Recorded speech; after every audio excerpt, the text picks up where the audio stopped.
Ipinakita ang heart ng Milky Way sa pinakabagong litrato na inilabas ng National Aeronautics Space Administration o NASA na kinuha ng James Webb Space Telescope.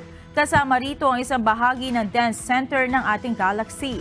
Mayroon din itong ibang features na hindi pa nakikita ng mga sayantipiko at kailangan pang ipaliwanag. Makakatulong din anya itong madiskubre ang ilang pang detalye ukol sa early universe.